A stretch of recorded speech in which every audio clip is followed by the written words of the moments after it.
Welcome to the American Shoulder and Elbow Surgeons podcast. I'm Peter Chalmers, a shoulder and elbow surgeon at the University of Utah in Salt Lake City, and I'm joined today by my co-host Rachel Frank, a sports and shoulder surgeon at the University of Colorado in Denver. Rachel, how are you? Doing well, Peter. Thanks so much. Great to chat with you. I should first mention that the views expressed in this podcast do not necessarily reflect the views of the American Shoulder and Elbow Society, the University of Utah, the University of Colorado, or the Hospital for Special Surgery. Today, we have the supreme good fortune to be joined by our special guest, Dr. Frank Cordasco, who is the current president of the American Shoulder and Elbow Surgeons Society. Dr. Cordasco needs no introduction. For those of you who aren't as aware, I'll briefly review his background. After completing his medical degree at Rutgers, Dr. Cordasco completed his residency and fellowship at Columbia. He then joined the Hospital for Special Surgery, where he's currently a professor. He has served in numerous capacities at HSS, including as director of the Motion Analysis Lab, director of the Ambulatory Surgery Center, and many others. His contributions to research are too numerous to mention, with 3 NEAR awards over the past 20 years, as well as an AAOS Achievement Award, which is truly stunning. His contributions to the American Shoulder and Elbow Society are also too numerous to mention, and certainly our hope is that we can get into a little bit of that today on the podcast. Dr. Cordasco, thank you so much and welcome to this podcast. We're so excited to have you. Well, thank you both. I think both of you, Peter and Rachel, have done just a phenomenal job with these podcasts. I've enjoyed listening to the first two, and I believe this is an excellent initiative for our younger members. And really, the focus here is to try and get as many people engaged in the society at the earliest stage possible. So I'm truly honored to be part of this, and thank you very much for the invitation. Well, thank you again. This is going to be great. We're really excited about this podcast as well as our first two and all the future ones. But I think this one in particular will be really engaging for our members and our listeners and our subscribers. So, we were hoping to take this opportunity with the third episode of this ASES podcast to talk about your experiences during your career and certainly over the past year as ASES president. The last year has been a tremendous year of growth for the ASES and for younger members such as Peter and myself. It's really been wonderful to see the focus of increasing that engagement between the leadership and the membership. So our first question for you, Dr. Cordasco, is what has been the most interesting thing you have learned about the ASES during your year as president this past year? Well, first and foremost, it's been a true honor and a privilege to serve our society. So, I've obviously grown to know ASES over the course of my career. I finished my residency in 1989 and my fellowship in 1990. And I was at a site that was just a tremendously stimulating site as it related to shoulder and elbow surgery.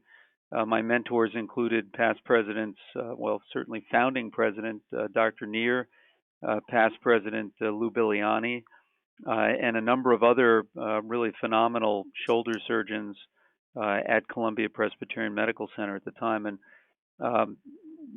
beyond that, we were hosting a phenomenal number of domestic and international shoulder visitors. So growing up as a resident, at that time, we were routinely meeting some of the founding members. Remember, there were 26 founding members of the society, and we're now 37 years old.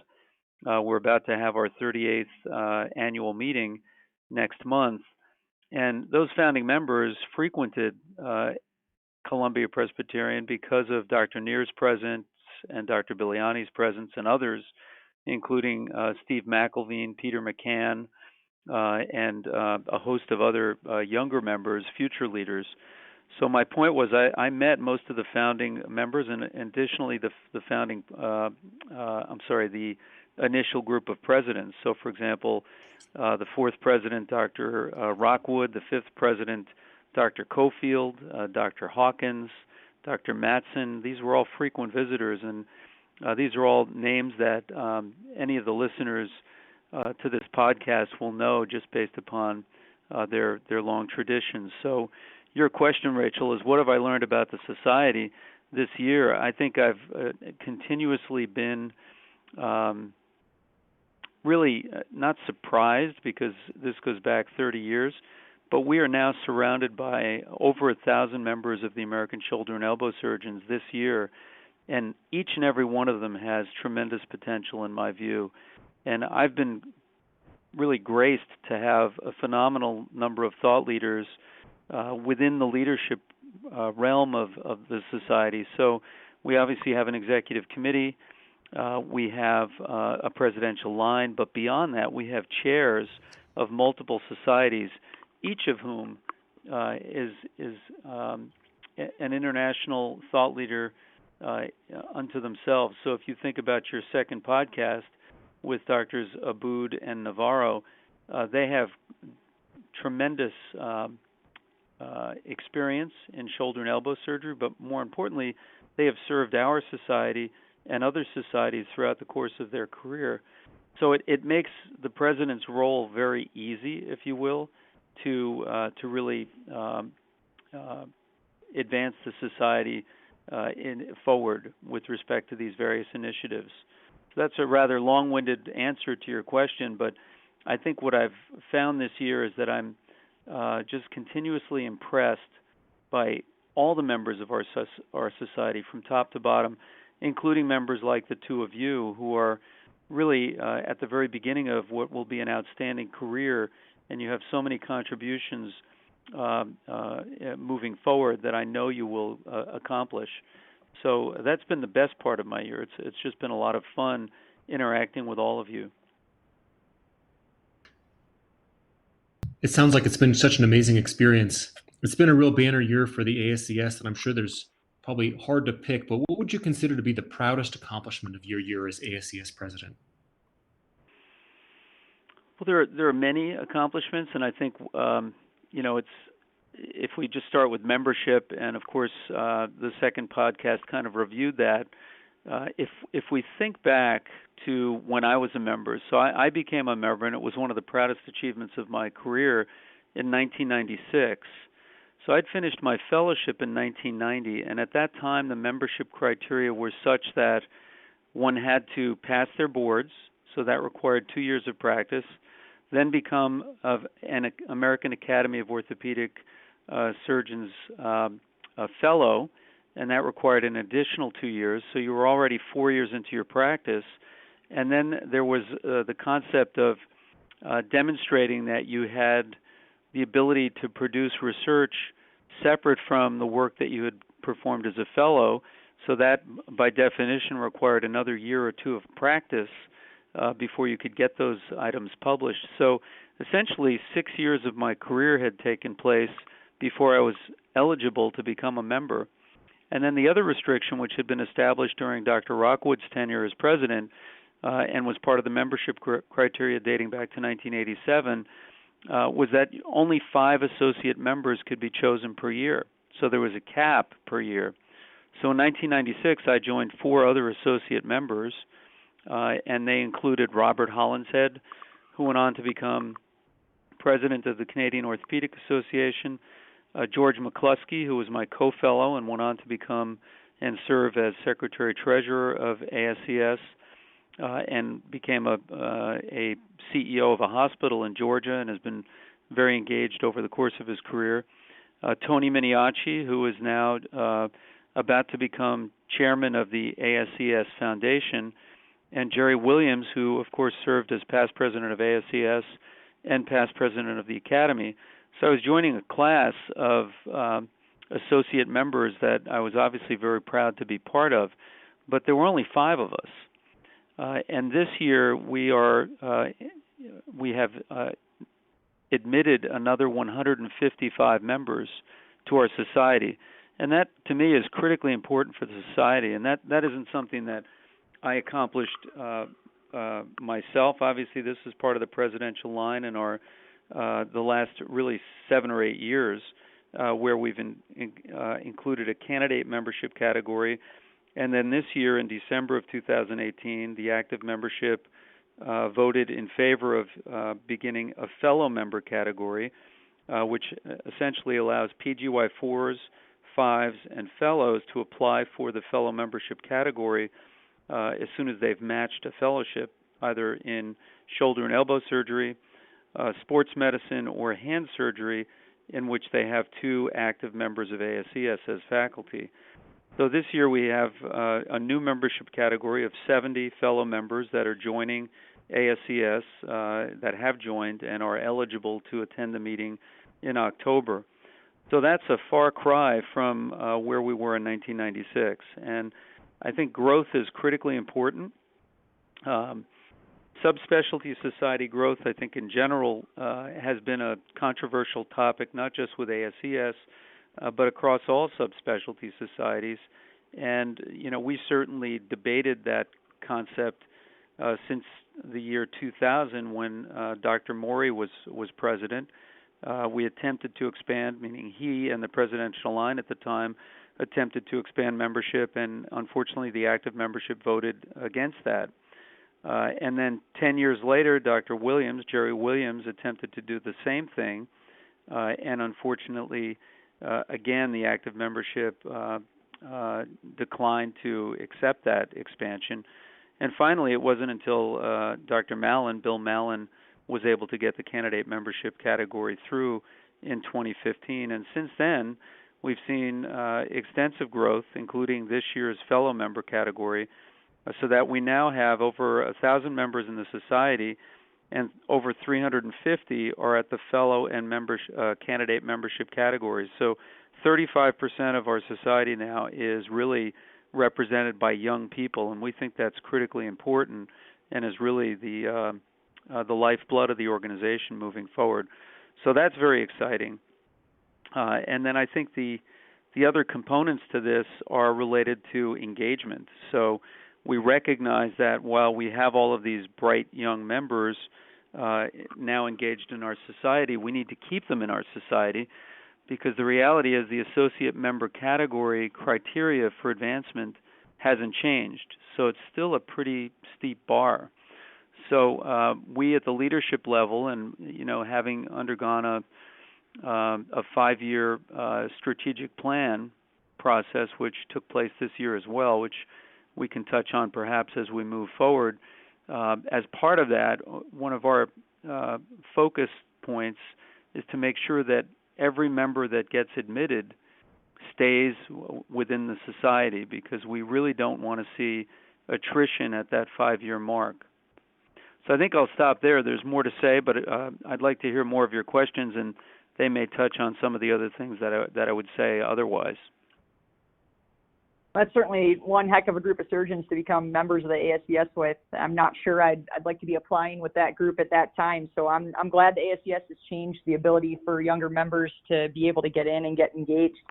Obviously, as you touched on, it's been a year of growth for the membership, and that's just incredible, especially for the society as a whole. Maybe touching more on that 5-year strategic plan you were just mentioning, what do you see over the next few years as one of the greatest challenges, or one or more of the greatest challenges facing the ASES as the growth continues to occur seemingly exponentially now?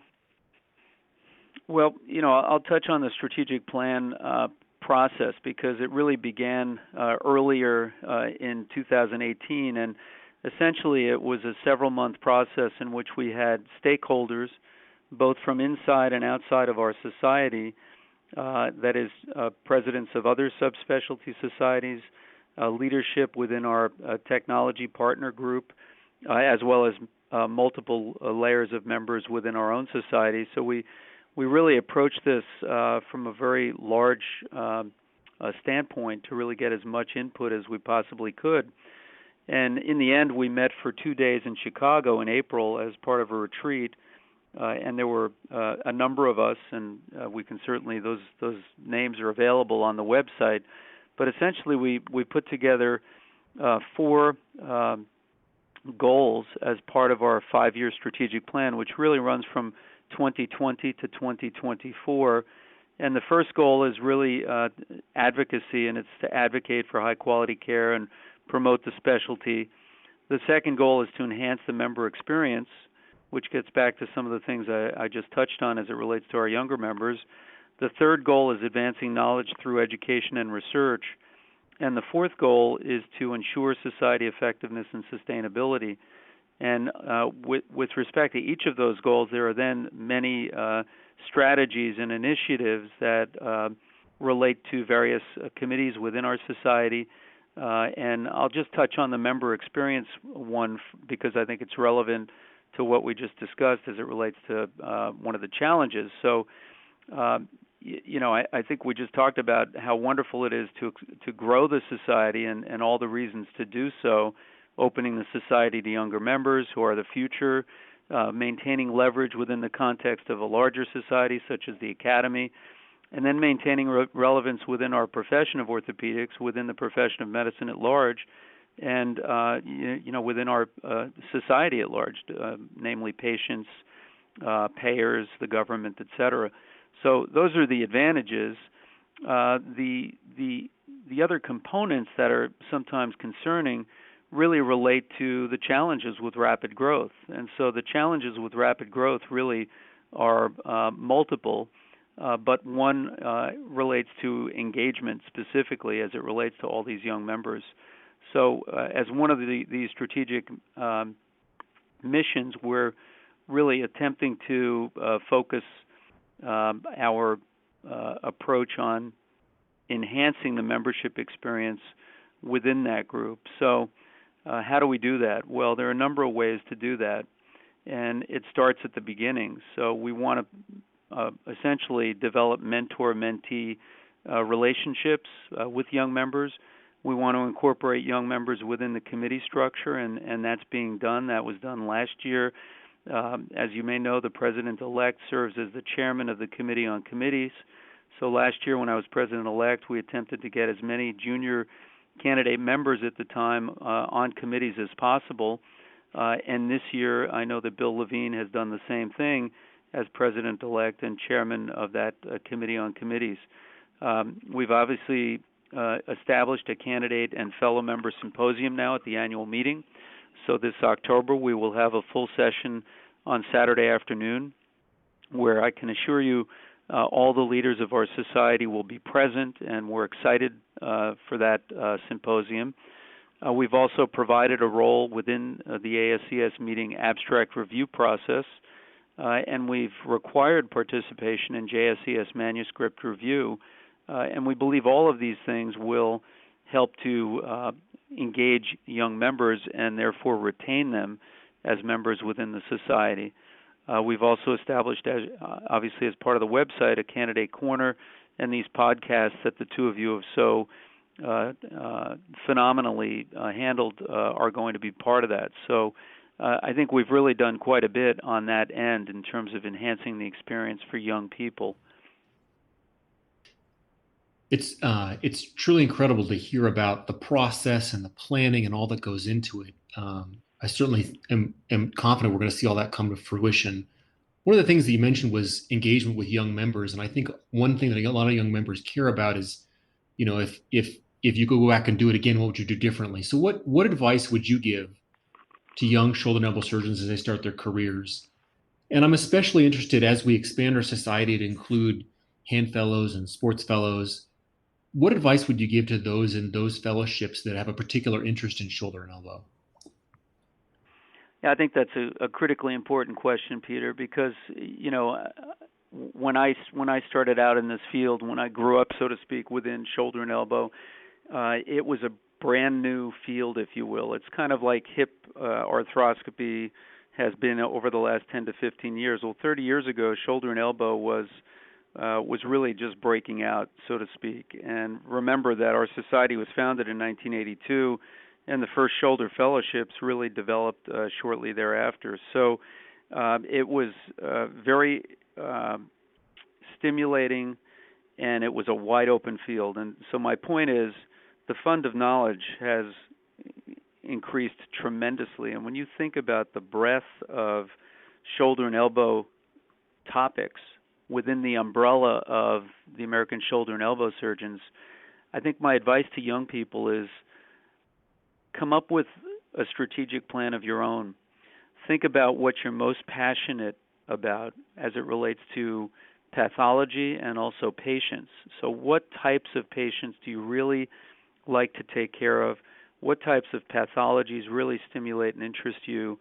Because the reality is the way to become a master surgeon is to develop a high-volume practice. And you can't have a high-volume practice across every aspect of shoulder and elbow surgery in its entirety. So you need to think about, now obviously when we all start out, you kind of have a broad approach, and some of that's dictated by the practice milieu that you are engaged with. So your partners, your health system, you may be hired specifically for a niche. But if you haven't developed a niche of your own, or you're not being asked to develop a niche of your own within shoulder and elbow, I think it's critically important for young people to really focus on one area.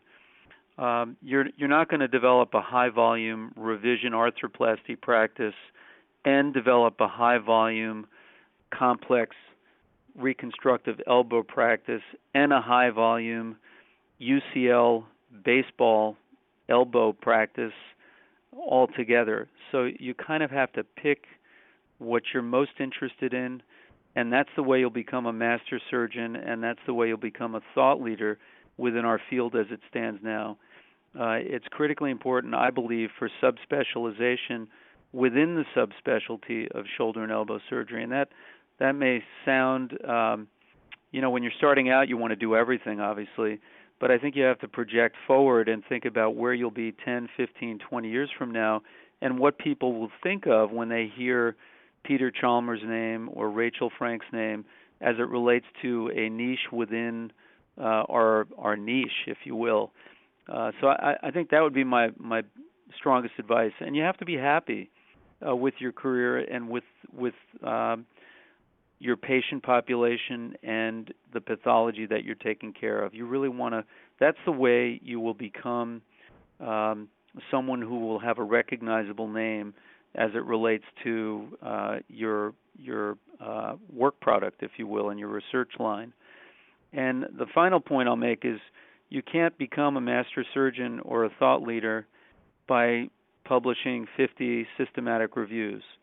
That's not to say you shouldn't publish 50 systematic reviews, but you also need to really think about some of the concepts that I just reviewed. Thank you very much. Definitely very, very enlightening. And I think for all our listeners and subscribers out there, we really need to take this conversation and this advice to heart, especially as we start to develop our careers. Dr. Cordasco, one question for you, and I know this is very near and dear to both Pete and myself because we've had the fortune of training in the same place for residency and have had the opportunity to work with some superstars in shoulder and elbow and sports medicine surgery, and we each have a number of mentors. For you, who's been the most influential mentor on your career as a surgeon, but also as a leader and as a leader within ASES? Well, that's a great question, Rachel, and I think there have been so many for the reasons I mentioned earlier. I sort of grew up with the original cohort of shoulder and elbow leaders, and so I would divide it in two. The first third of my career essentially took place at Columbia Presbyterian. After I finished my fellowship with Dr. Neer, I went out to San Diego for 2 brief years, and after spending a few years in northern Manhattan, I decided to go west, kind of a Horace Greeley move, and it was a great move at the time. But I found that I missed New York, I missed the pace, and so my wife and I moved back to New York, which is also where our parents were from. So there was two components to that decision. But in the end, I came back and I started working at Columbia, and at the time it was Roosevelt Hospital, which was a component of the Columbia health system at the time. So I would say the first third of my career was really the people that I mentioned earlier, Dr. Neer, Dr. Biliani, and others who really, many of whom trained at Columbia. So if you think about the number of past presidents who spent some time at Columbia, it included a number of the people that I mentioned earlier. Obviously, Doctors Rockwood, Hawkins, Mattson, Cofield, many of the original past presidents spent, whether it was months or a year, with Dr. Neer. And so that was a group, a very tight-knit group, if you will. And I learned the most from that group during that first third of my career.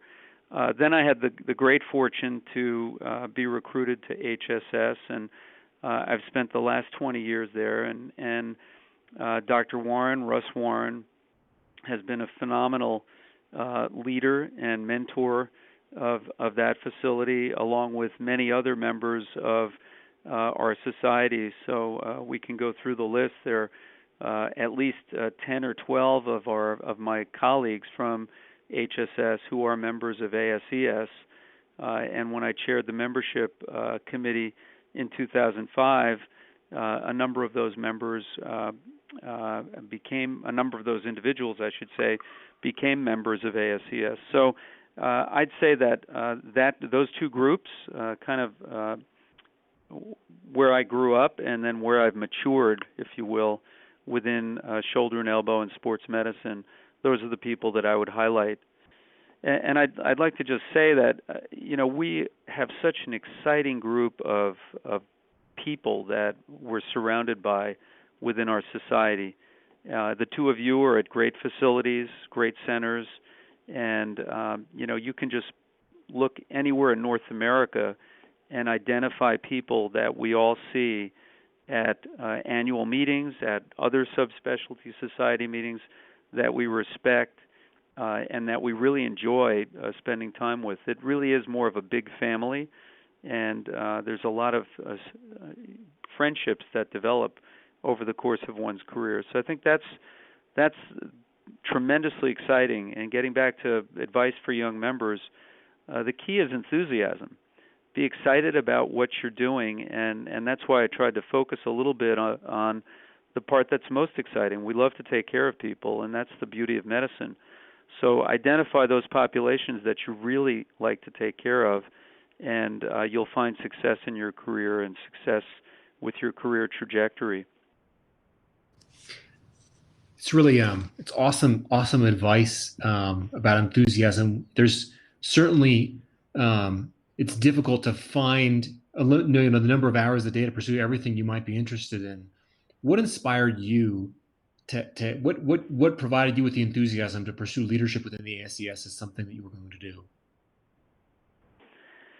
That's easy. I was mentored by thought leaders within our society, so I just aspired to do what they did because they, number one, they were fun to be around. Number two, they clearly enjoyed what they were doing, and let's face it, each of them maybe manifested that phenomenon a little bit differently, but they all collectively were thrilled to do what they did, and they were passionate about it. And in your first podcast with Dr. Moore, you heard that.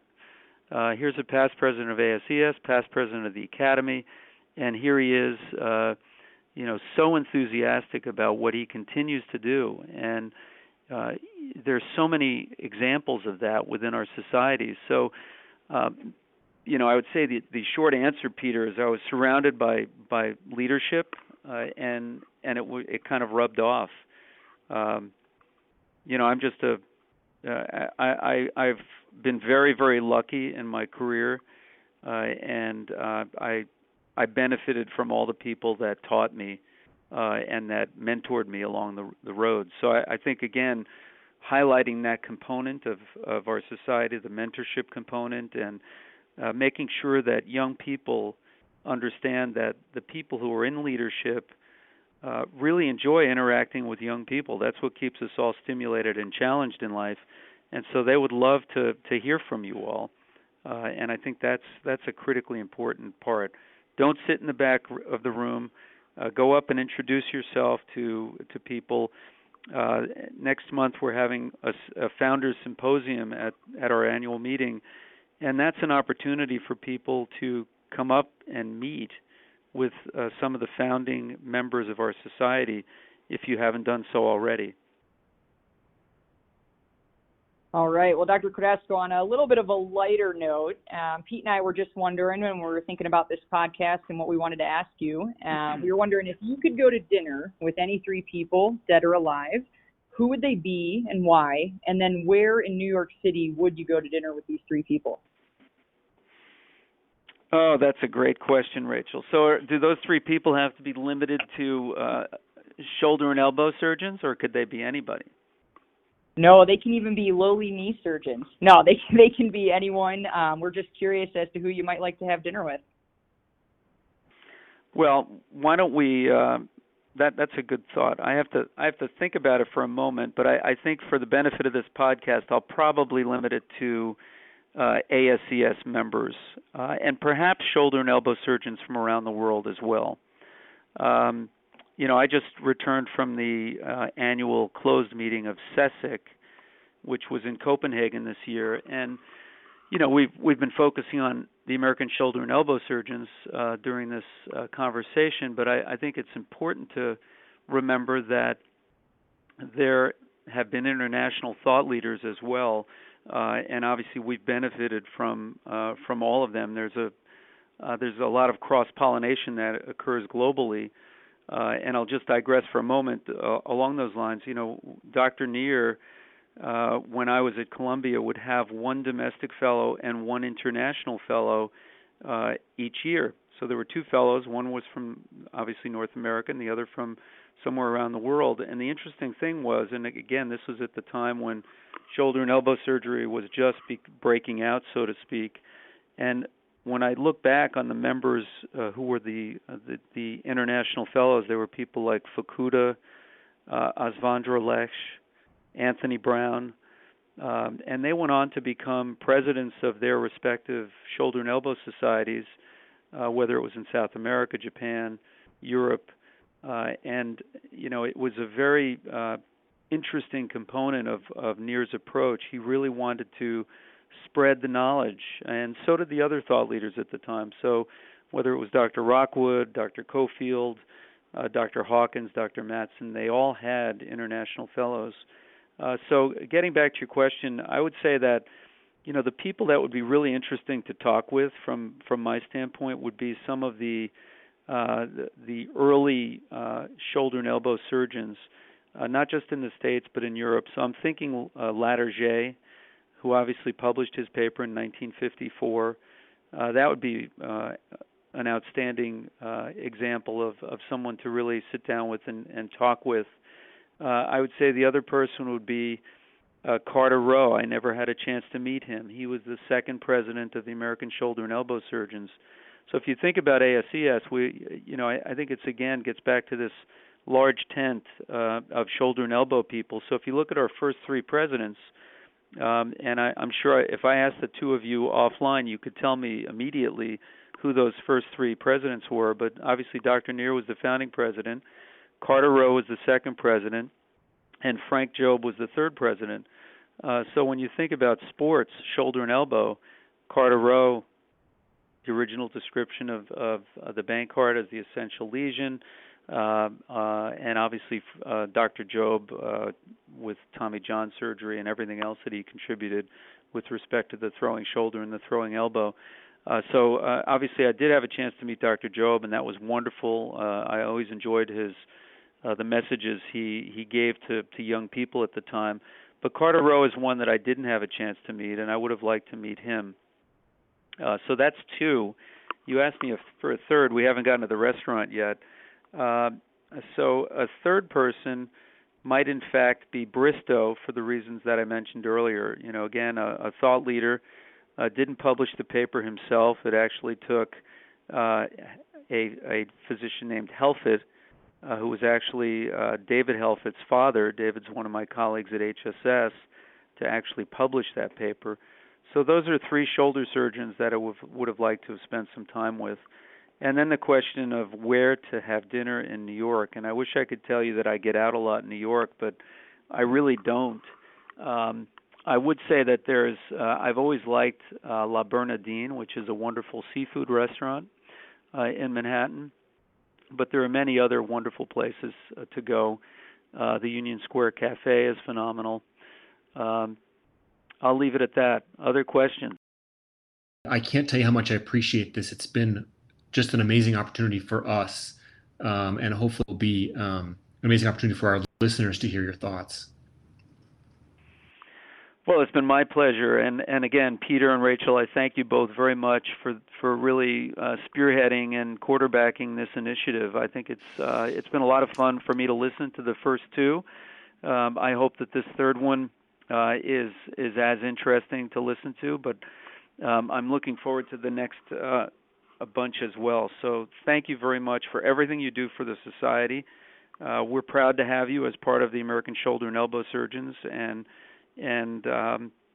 please reach out to me, and anyone who's listening can always reach out to me either via email or my cell phone, which is available on our website. So I'd welcome any calls or contact from any of the members of our society at any point in time. Well, that's about all the time we have for this podcast. Thank you so much to our guest, ASES President, Dr. Frank Cordasco. And for all our shoulder and elbow listeners out there, please do not forget to subscribe. We appreciate you listening in. On a personal note, Pete and I are judged based on the number of subscribers. I'm just kidding, but for real, we'd really like you to subscribe. So again, thanks for taking the time to listen to us and to listen to this podcast with Dr. Cordasco. For Peter Chalmers, I'm Rachel Frank, and we'll see you next time.